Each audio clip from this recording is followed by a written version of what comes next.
Dr. Shamina Aubuchon is the author of the best-selling children's book, If You Touch, I'll Tell. The book is a very important alarm system for children so they can protect themselves against predators. It teaches them about the potential danger and harm that threatens them every day. Dr. Aubuchon believes that prevention is better than a cure, especially when it comes to sexual abuse. Her book teaches children how to use their voice power to deactivate predators. Dr. Aubuchon holds a Ph.D. in Biomedical Sciences with a focus in Immunology from Eastern Virginia Medical School. A survivor of child sexual abuse, she is an advocate and voice for children who face those horrific and traumatizing situations. She knew it was her purpose to write this book, and I'm so glad that she took the time to sit down and speak with me. I hope you enjoy our interview. Dr. Aubuchon, thank you so much for taking the time to speak with me. Really appreciate having you here. I'm very happy to be here. So I have your book right here for those who have yet to see it, to buy it. If You Touch, I'll Tell. I mean, this is one of the most impactful and powerful children's books I've ever seen. And I would love to just start with an overall broad question about the book, and that's what inspired you to write it. Wow, that's a great question. And, I was really inspired to write this book because I was just so tired of all of the stories I was hearing. So a couple years ago, when I started telling my story of being a survivor of child sexual abuse, people started telling me too, I was also a survivor. And it became like almost every other person I've knew my entire life. And I just realized that that is a serious problem and it's getting worse. So I decided that, you know what, maybe I should be the change I want to see. And I decided to put pen to paper and get this book going. So yes, it was just trying to make the world a better place. And it's fascinating and horrible that so many people have this shared experience. And it's something I think too that's just so hard for people to talk about. And something like a children's book, in my mind, really helps get the conversation going, especially for something that's so difficult and so heavy to discuss. Yes. So when I know that that was your inspiration. So when did you decide to put pen to paper and start the writing process? Yeah, so in 2021, one of my really good friends, she has two daughters, one's 13 and one's 9. Her 9-year-old confided in her that she was being abused for the past 2 years. Wow. So that means from the time she was around 7 years old. And so one night I'm just sitting on my couch, my phone rings, my friend's on the other line, and she's hysterical. I could not even understand what she was trying to say to me. And then I get the message and I'm like, are you kidding me? Now her daughter is like my child because we're so close. Mm-hmm. So that just really, it was like the straw that broke the camel's back, after all the stories. Now it's so close to home. And that was literally when I brushed up something that I'd written really a long time ago, a draft or something. And I said, you know what, this is good. I'm going to work on that. So it was November 2021 when I actually decided, you know what, I'm going to do this book. This is it. Yeah. So then the book released how recently? So it was about how long was the process? Yeah, so I started writing the book in November, Okay. and the book was not released until May of 2022. So Okay. the process, it took me from about November until December to get the words how I wanted them on paper. There was a very iterative process, and the illustrations were what really took the most time because I wanted them to be perfect. And my illustrator was just the most amazing, Maria Luzina. She's a magician when it comes to illustrations. And we wanted the illustrations to kind of match the words, tell the story. So that took a longer time. So that we worked on that from December all the way through April. But part of the problem was my illustrator, Maria, is Ukrainian and the war started. And we almost had to cancel the project, but she was so determined to get this done. She's like, was you know she what? in Ukraine at the time? Yeah, she was in Ukraine. Yes. And so I told her, we should just kind of let's just stop, get out of Ukraine. And she said, when we started this project, you told me that this was for the children and I want to do this for the children. And she would literally be doing this while she could hear the war sirens. So her passion matched mine and we were so it was a pretty long process, but it was fun. It was fun. And yeah. Now you said you had it kind of written out for a while. Was it always so rhyming? Because the book is like a poem, did you have to kind of go back and make it more poetic? I did. So The first draft of the poem, so not the entire book, but just the poem portion, I started drafting that in 2016. And the reason I started drafting that was I was pregnant in 2016. I'd had a son already, and I was pregnant again, and I found out I was having a daughter.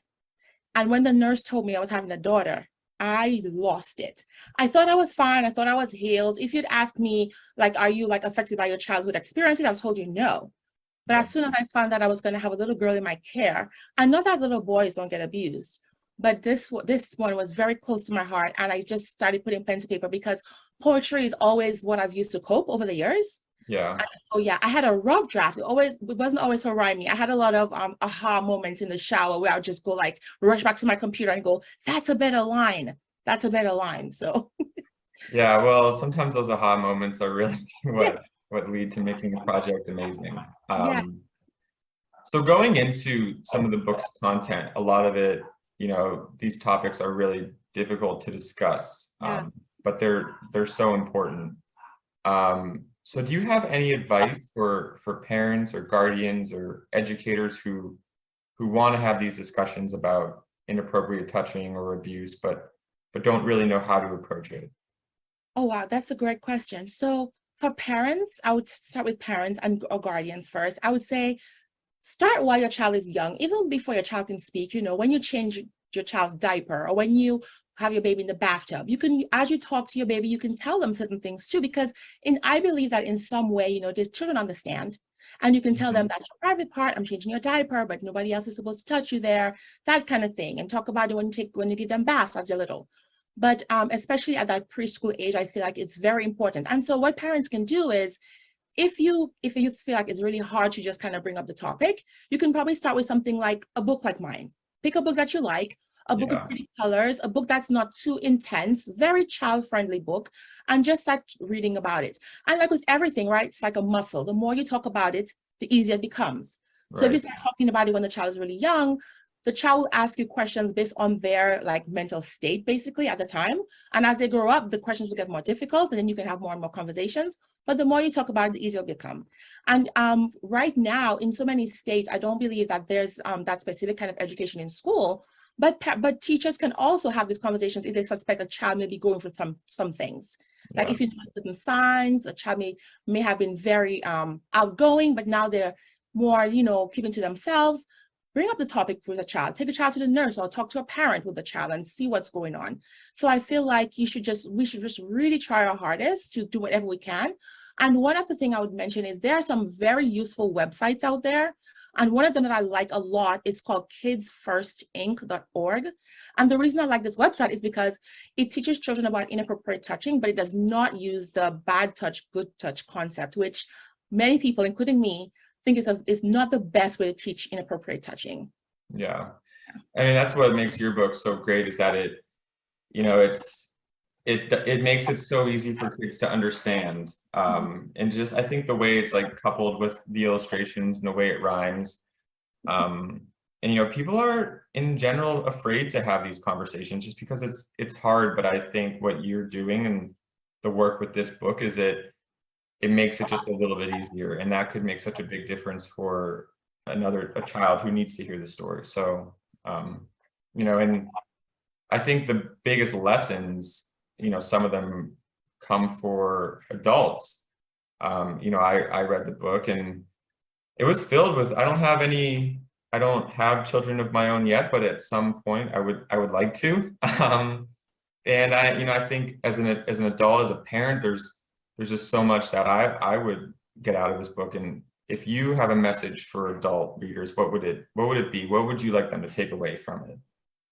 Wow. So definitely, I have two big messages. One is, as a trusted adult, and I use the term trusted adults because sometimes parents can be abusers too.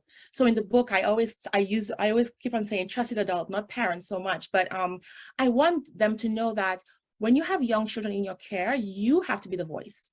Mm-hmm. So until your child has developed that voice, you need to be the voice. And what I mean by that is, when you take your child to the daycare, let's say, talk to the director, talk to the teachers, and let them know, hey, my child is in your care. We've talked about inappropriate touching. My child will tell. Please don't do that. Really be the one to bring it up, because a predator is not going to touch a child whose parent is so vocal about the topic. They don't want to get in trouble. They don't want to get caught, right? So one, be a voice. And one other very important thing, which I don't think is in my book, but I will mention too. When we talk to children about inappropriate touching, we should be very careful not to tell children that we're going to hurt people who touch them. And the reason for that is a lot of times people who touch, well, 97% of the time, people who touch children are people the children know. And about, I think, 45% of those people are family members. So imagine you're being hurt by your father, let's just say. Yeah. And your mom says, if anybody touches you, they're going to go to jail. A child may not tell because they're conflicted, but at the same time, they don't want their dad to go to jail. So you have to be very careful. And that's a message I think is very important that hasn't been stressed enough. Yeah, I mean, that really stood out to me. And I thought about when I was reading the book, a big part that stood out was just that family members had a quote like they could be naughty too. Yes. And when I was growing up, I always understood like stranger danger, but I never really thought about how parents could, family, not the parents, but family could present Yeah. danger as well. So like, if you can maybe go a little bit into how family members could betray children and how common it is and what children could do to protect themselves from that. Okay, definitely. So I will start with I'll tell you my own story. So my abuser was my own father, and he wasn't a stepfather. He was my biological father.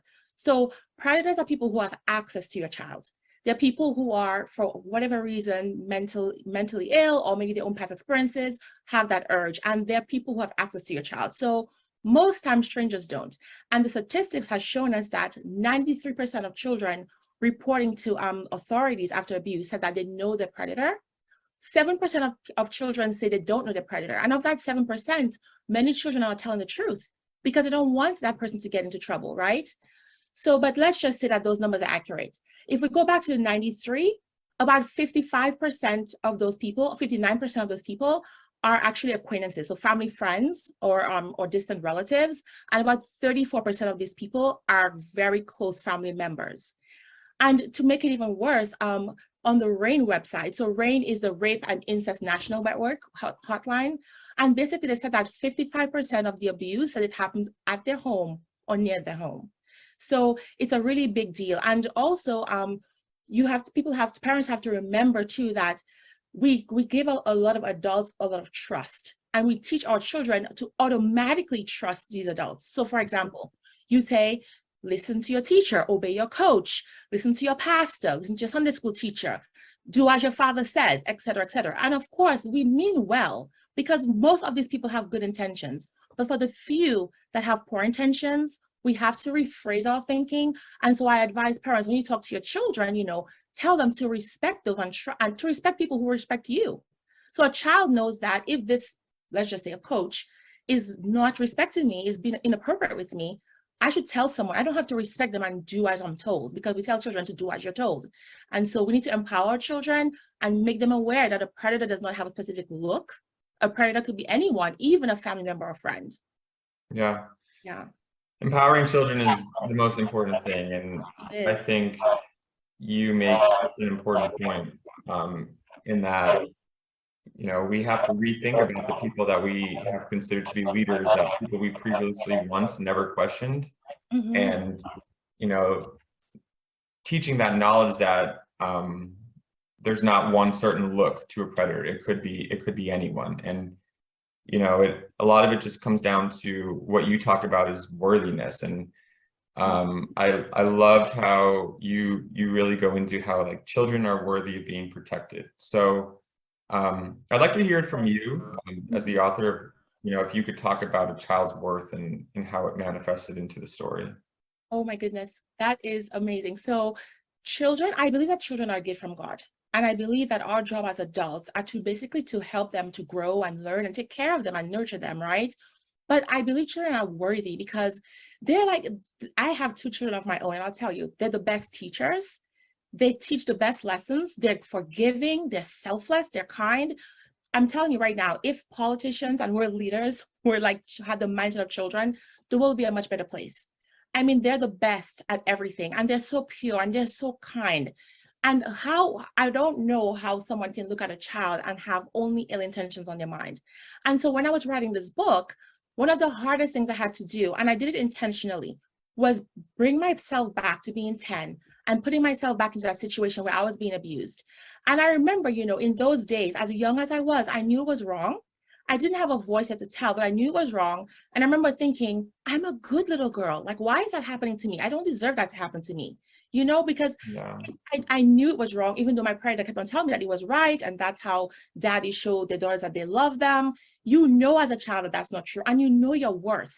But that your worth is something that has to be continuously rekindled by someone, right? Like your mom, your dad should tell you that you're worthy. I believe everyone born knowing that they're worthy. We have to tell children that they're worthy. And I just knew, I know that children are special. I have a special love for children, and it's just something I cannot even explain. I see them and I just see their worth. I just know that they need to be saved. They're the best thing about the planet. They're the best thing about the world. So why not take Yeah. care of them? And that's the thing that is the most, that's like the most haunting thing about abuse, is that, you know, these children are so innocent, and it's terrifying that, Yes. because they're also so vulnerable. Yeah. And I think that's why, you know, the work that you do to empower them and help them develop that voice power is such an important thing that will save lives and really change lives. So it's amazing what you're doing. And one thing that is great about your book, and I have it here, is like some of the interactive elements. You know, your book is not just one that is read, it's also one that children will like use, carry with them as an experience. Yes. So like your book comes with like badges and a poster. Could you talk a little bit about why you decided to, in addition to writing the story and like writing the poem, make this an interactive story as well that children could actually use in action? Yeah, so I remember thinking about, so the aspect of the badges. What I really wanted to do was to have these, like, you know, the little metallic pins that you could like just pin on your clothes, and that will come eventually. But what I was thinking about was, like, imagine you're in a neighborhood, like you're a thief and you're in a neighborhood and you're trying to find a house to rob, right? But you walk by and you see so many of the houses have like the symbols on their windows says this house is protected by a certain brand. As a thief, you're going to look for a house that doesn't have any signs. So my vision was like, I could just imagine children all over the world having a badge on their shirt that says, if you touch, I'll tell. And I envision a predator walking up to a little girl or a little boy and saying, hey, what does that mean? And I see this child in like my best vision, see this child saying, my mom and dad has taught me about inappropriate touching. And if anyone touches me, I will tell. I know firsthand as a survivor that that is enough to scare off a predator, because sexual predators, their biggest fear is being caught. And I remember clearly, just vividly, my father saying to me that I talk too much. You talk too much. Yeah. And all he meant by that was he didn't want his secret to get out. Yeah. And so I wanted to put that in there as a way that so parents can read the book, have the stick the badge to your children's clothing or anywhere as a sign to people that this child knows about inappropriate touching. And then the posters that you saw, it was just kind of like, I wanted to give them a visual. So, I mean, I'm not sure how parents are going to go about, you know, explaining to children what inappropriate touching is. So for parents who will probably, let's just say, have a hard time talking about it, I thought give them a visual so they can say, you see, the parts of the body that's covered are your private parts. And let's talk about those things. And I even include your mind, because sometimes we forget. You can say naughty things to children that are inappropriate things as well. You can suggest things to children that are really bad for their psyche. And so I thought, I wanted parents to just not tell children that don't let anyone touch your vagina or don't let anyone touch your penis. I wanted to take it further. So parents understood that it's not just about your physical, it's also about the mental state of the child. And then for the children, I thought, I remember when I was 10, I wanted to tell my mom so bad because my abuse started at 7, I ended at 14. It took me 4 years to find my voice. At 10, I was sure, I was 100% sure it was wrong, but I couldn't speak it. And so I remember thinking, I was writing a book, I'm like, what would have helped me as a child? And I remember thinking, you know what, if I had a poster and I could just point to it, that would have helped me so much, because my mom would start the conversation. She'd say, well, what are you showing me? And I could say the few words I could muster up, you know? And then she would ask me who did it, and I could show her like the person's name on the list. So I just wanted to give that to children, something I wish I had as a child. And that's, it makes me think because I could imagine some parents are worried about, talking to, they don't want to scare their kids. Yeah. But when I read this book, I Mhm. really just think about something you've mentioned, that prevention is the most important thing. Prevention Yeah. is more important than a cure. And although this is not something that's easy to talk about, just having that conversation, having children know that, they have a voice power, and if someone touches, they'll tell. Well, um, it's best to have these hard conversations as prevention, as opposed to having any child have to live through that. And I think that that's like the most important takeaway that I really get, is like teaching this, no matter what, even if they never face it, even if everyone around them has good intentions, Mhm. their prevention is key. Yes.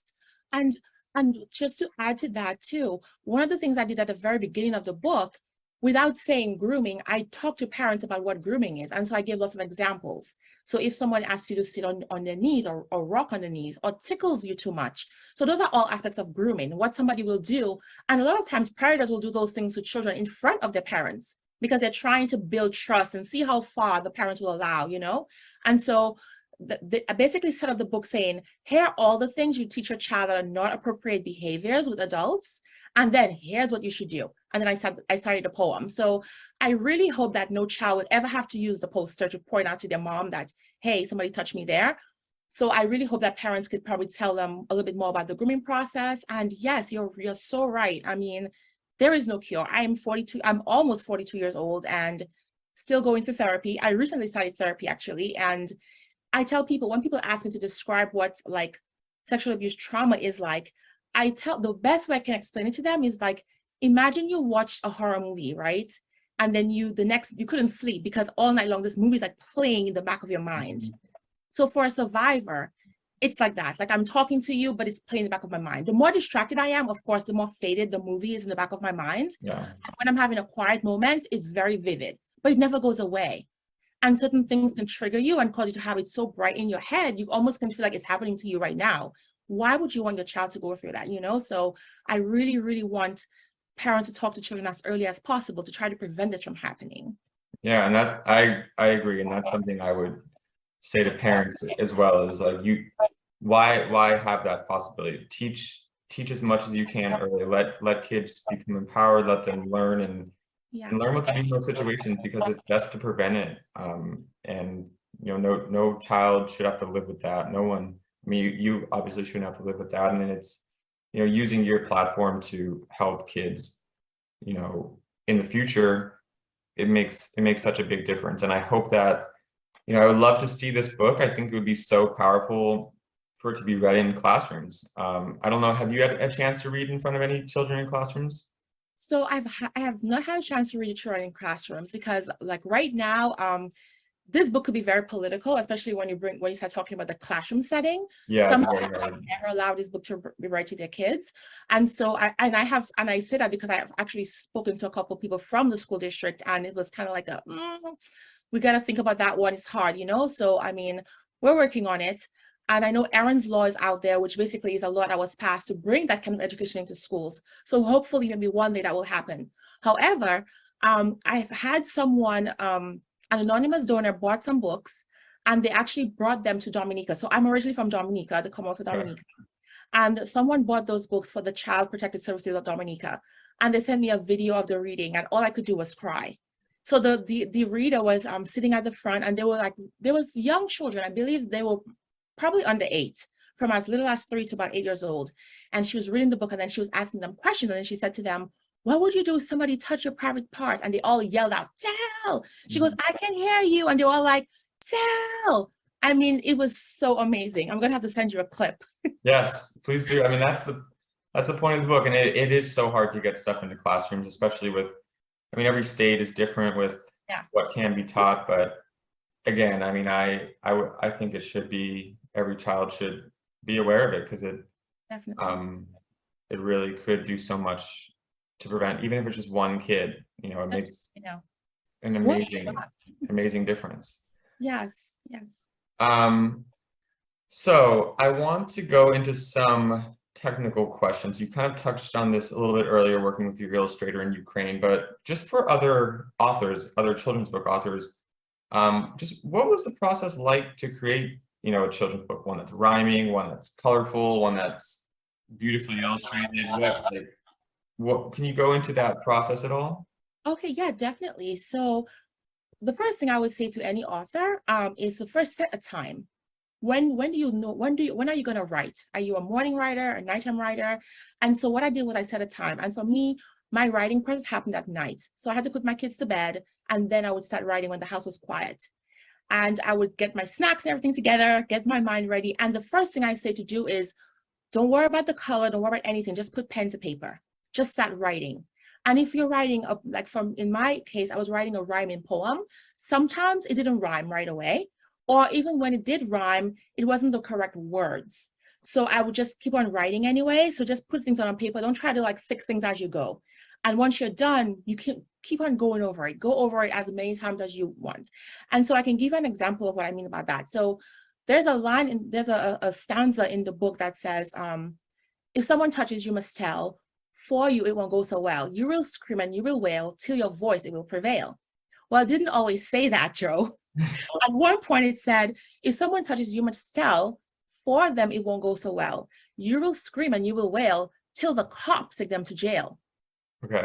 And for some reason, every time I read that about cops and jail, I didn't feel right. Yeah. And then I started learning about children. How about those being abused by their family members? No child wants to see their parents go to jail. So these children will not tell. So, and I kept on thinking, okay, what is my book about? It's about voice power. So I kept on going back to the theme. So I tell authors, keep on going back to your theme. And it was when I kept on remembering that my theme was about voice power, one day in the shower, I just had this aha moment. I was like, no, till your voice, it will prevail. And it rhymed, and I was so excited. And those were the words. So just keep on writing, it's going to come to you. And as far as illustrations go, what I did was I actually used a website called Upwork, where upwork.com. And basically on Upwork, you can find all kinds of talents. So I was looking for a children's illustrator. So I posted a job for a children's book illustrator. And of course, I got many responses to the job offers, and people provided samples. And I really just went to the one that spoke to me the most. I mean, it wasn't about who the author was. I mean, I just went by, I look at those photos and I said, which one would I like to see next to my words? And once I found the one that spoke to me the most, I met with the author. And I always said, it's a give and take. Let your illustrator give you advice. I know it's your book, but hear what they have to say. Because there were many times when Maria actually had the better idea. She was like, well, I know you want it to look this way, but what about this? It's simpler, it can be brighter, less, you don't want to have too much in the photo because it becomes distracting.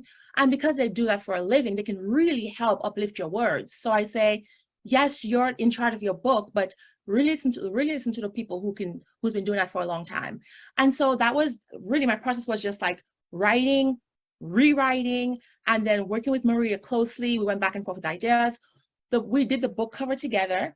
And I know that there are services where you can actually get someone to do your book cover, but I'll tell you what, the book cover was the very first cover that Maria drew. And that is actually my daughter on the cover. Oh, really?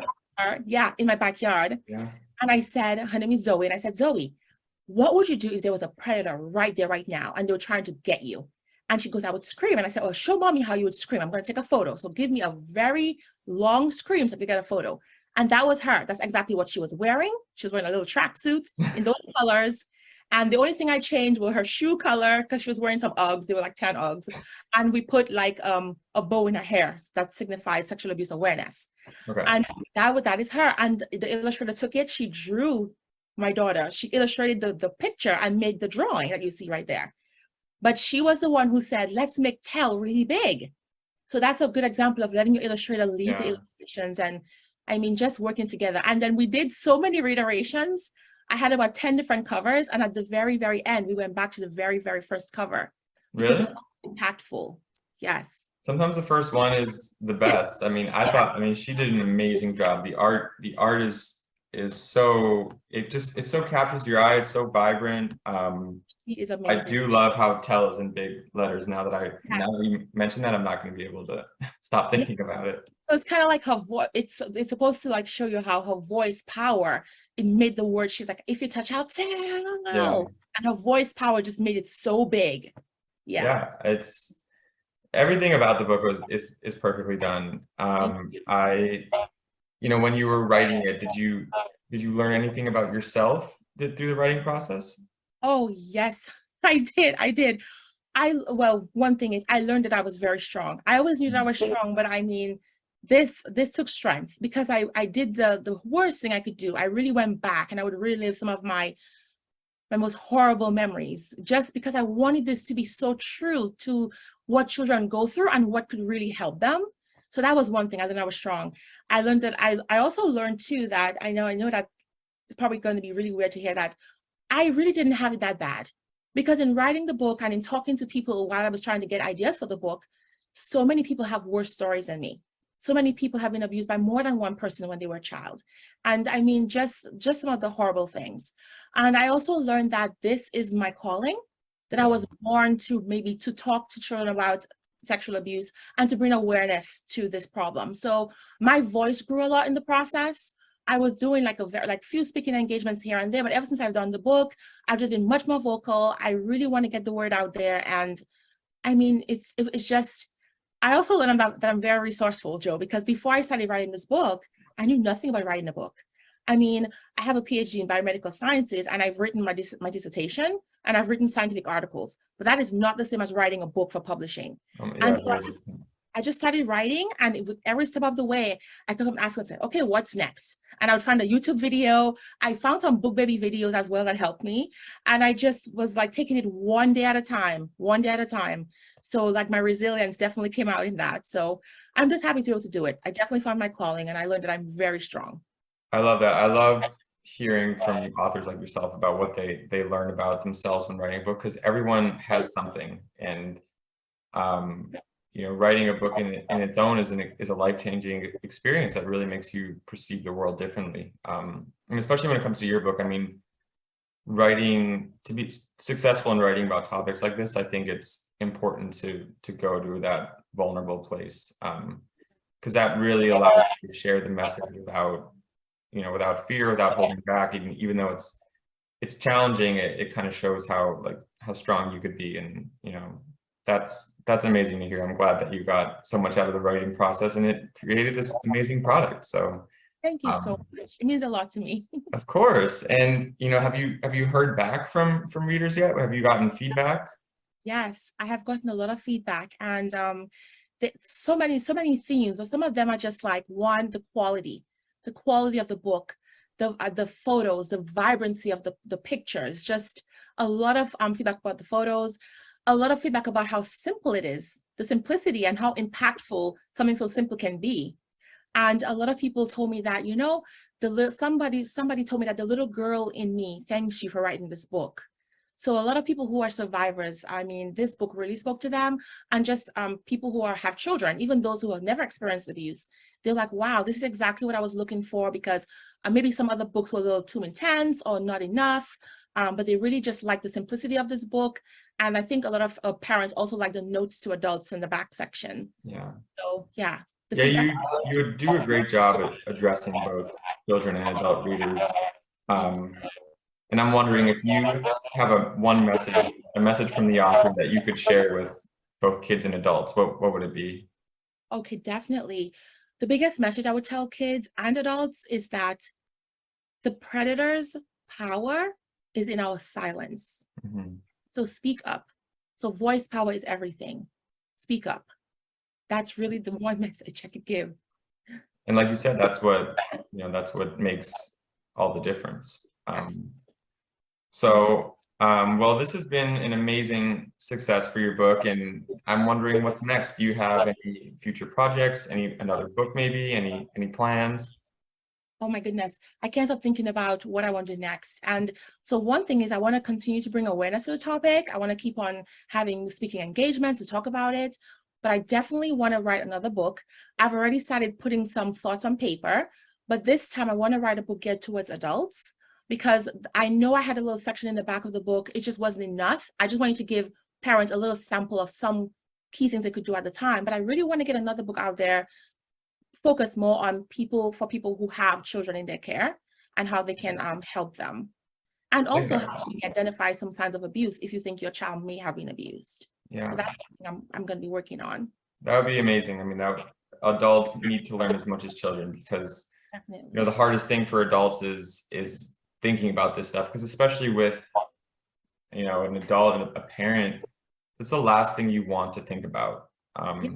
And I think the work you do, you show them that even though it's a horrible thing to consider, it's something that you have to do to protect and love your child. So I think you know this book and what you mentioned for a future project would do such a great job to do that work.